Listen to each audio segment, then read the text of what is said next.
Assalamualaikum. Oke, kita bahas dulu tentang behavioral economics gimana. Oke. Jadi behavioral economics ini kita siapkan sebetulnya materi khusus, serial khusus untuk behavioral economics. Jadi ada dua yang sudah disiapkan. Satu materi khusus behavioral economics, satu lagi materi khusus juga tentang game teori.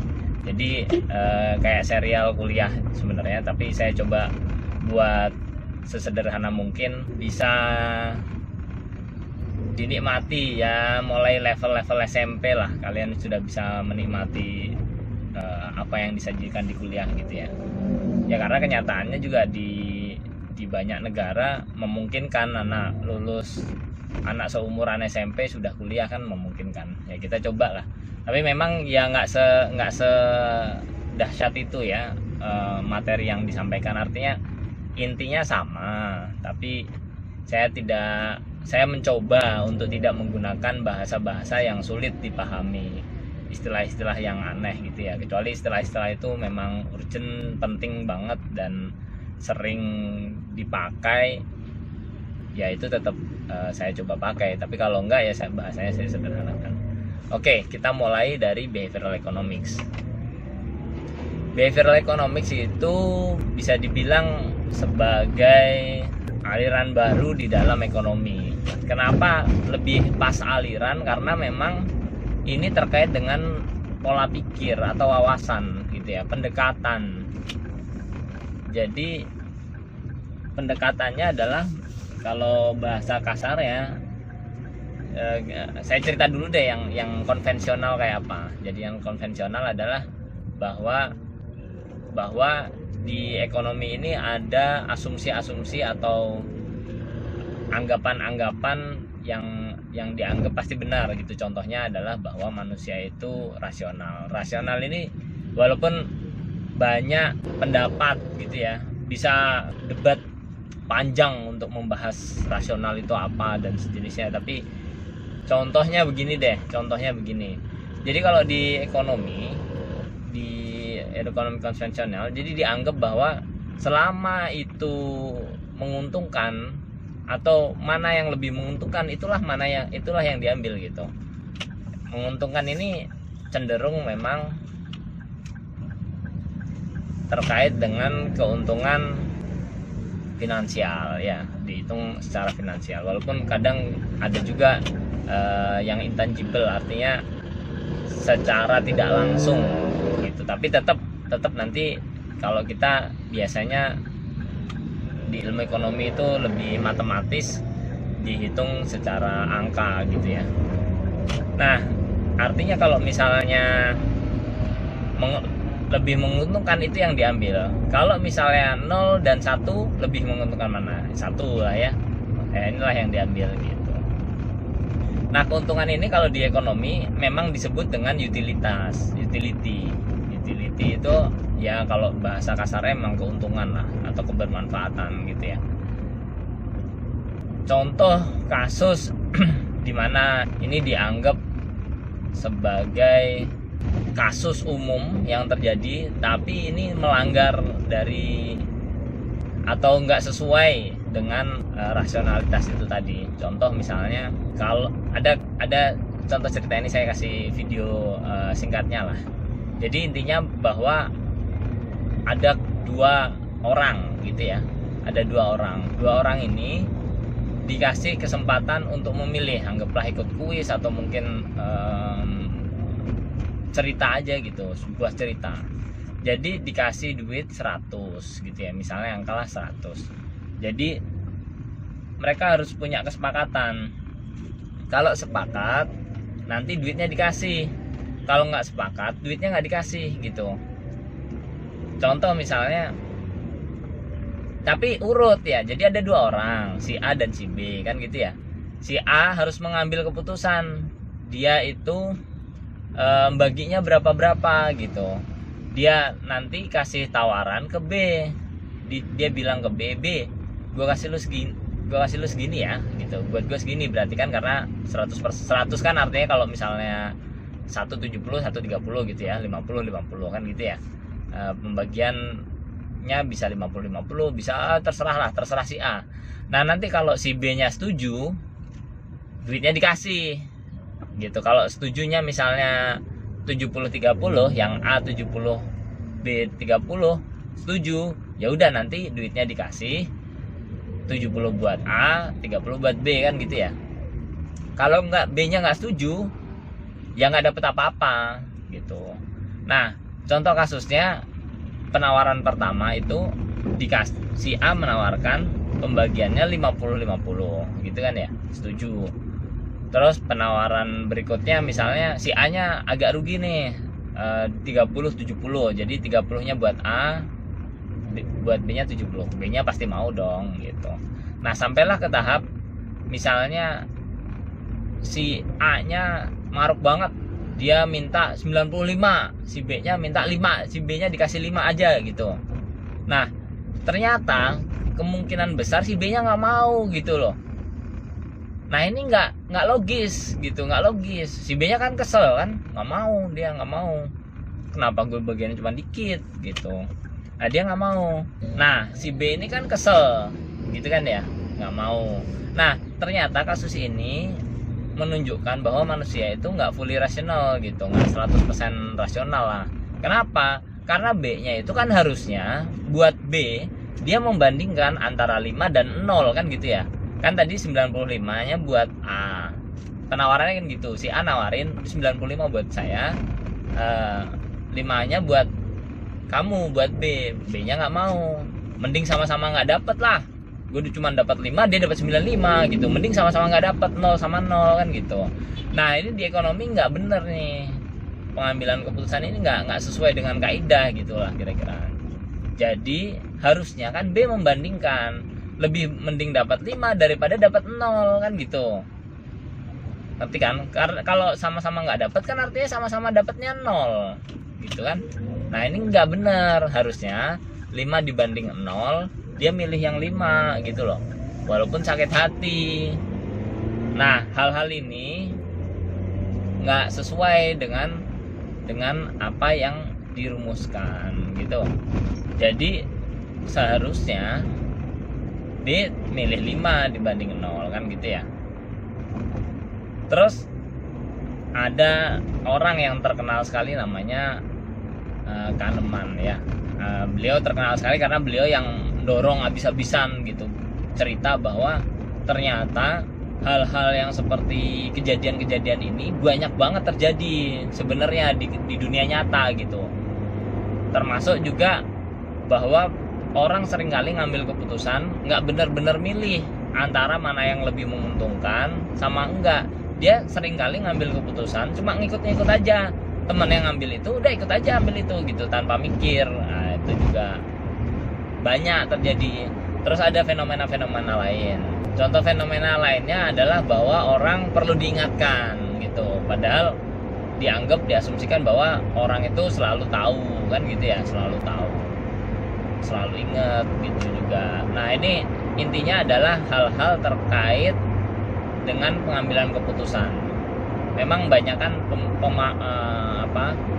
ekonomi lebih banyak membahas tentang itu, proses pengambilan keputusan. Tapi kalau di ekonominya basically prosesnya nggak terlalu diperhatikan. Nah tapi di behavioral economics ini jadi lebih diperhatikan karena untuk membuktikan bahwa ternyata proses itu sangat penting, proses pengambilan keputusan itu sangat penting gitu, yang mana bisa banyak mempengaruhi ketika orang mengambil keputusan. Jadi yang suka dibahas di ekonomi adalah di behavioral economics memang bahwa manusia tidak selalu rasional atau kadang irasional gitu ya. Nah inilah yang diangkat gitu. Bukan berarti menggantikan. Salah besar kalau misalnya behavioral economics berusaha menggantikan ekonomi konvensional. Enggak, itu salah besar. Dia hanya melengkapi.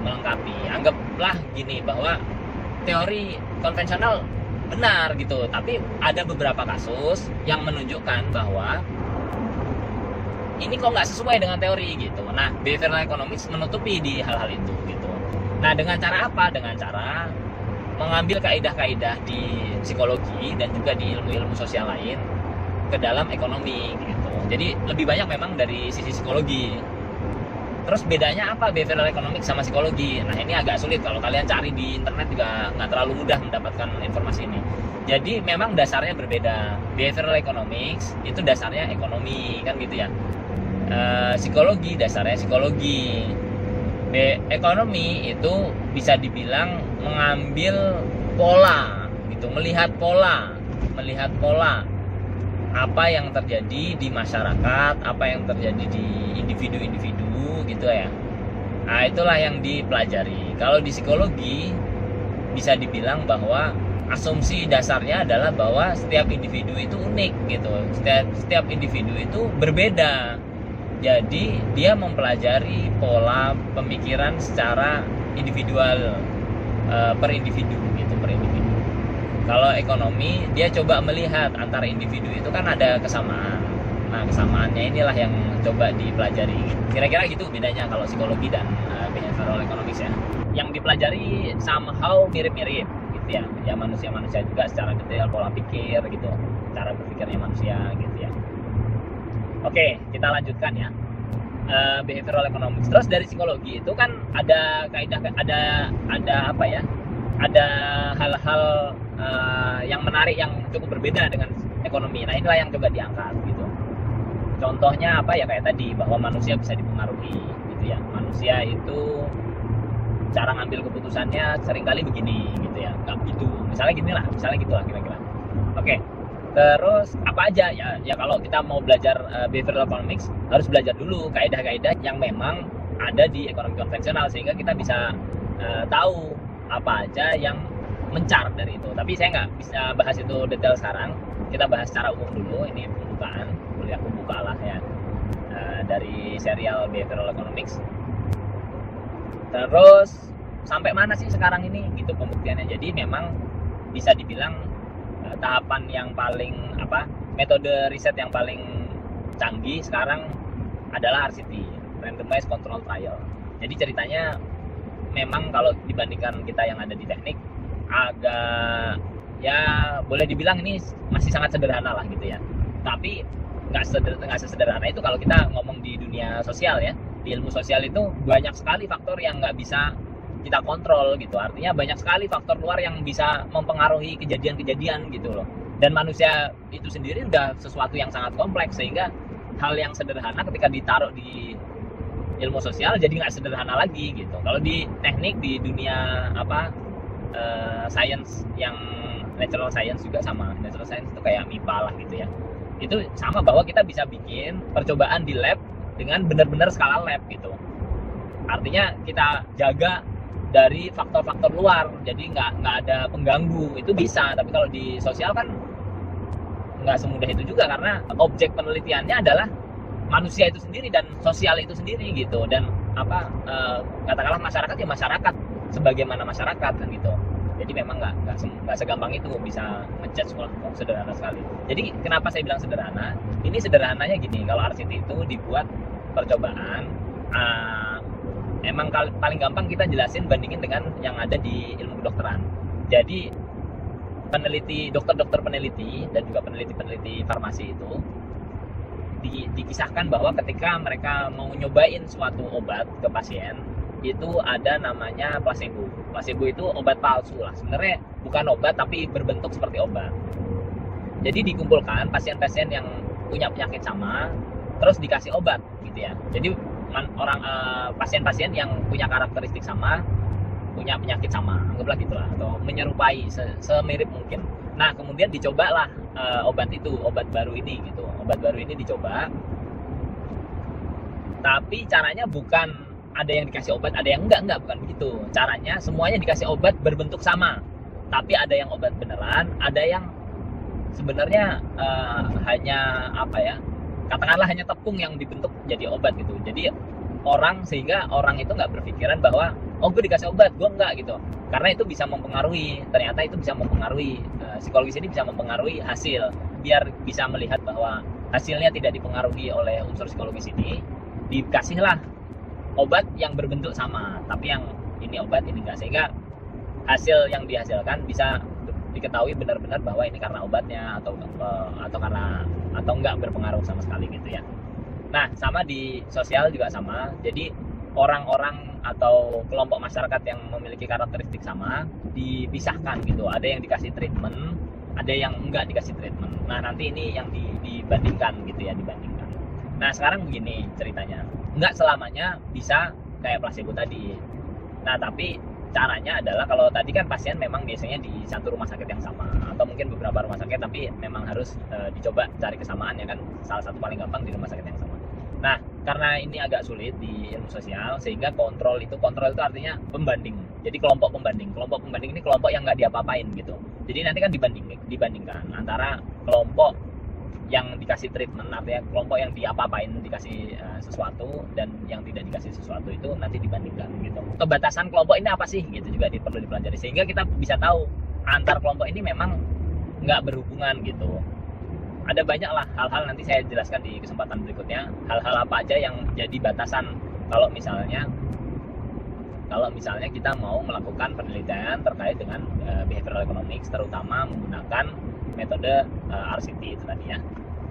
Oke, jadi hasilnya adalah nanti kelompok-kelompok ini dibandingkan antara yang dikasih treatment dan nggak dikasih treatment. Perbandingannya ini bisa menunjukkan bahwa treatment yang dikasih itu ternyata memberikan dampak pada pengambilan keputusan, kan gitu. Nah, sekarang apa hubungannya ini dengan behavioral economics?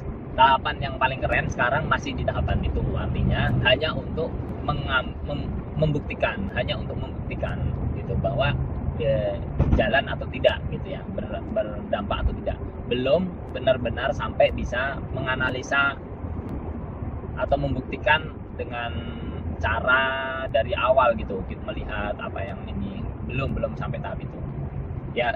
Insya Allah sih akan sih, saya mungkin akan dibantu dengan neuroeconomics ya, artinya melihat dengan secara langsung cara kerja otak gitu ya.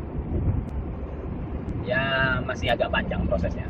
Sekarang memang ada beberapa kampus dan pusat penelitian yang sudah mulai menghubungkan antara pengambilan keputusan dengan cara kerja otak. Jadi otak ini dilihat ya, gitulah kira-kira. Saya rasa begitu kuliah singkat kita atau pengantar kita tentang behavioral economics. Terus keren apa sih behavioral economics? Wah, keren lah, kalian googling aja, keren lah, sekarang memang itu yang lagi hype. Nah, nanti apa aja yang perlu kita bahas di behavioral economics, coba sampaikan. Nanti insya Allah saya lengkapi selengkap mungkin. Oke? Assalamualaikum warahmatullahi wabarakatuh.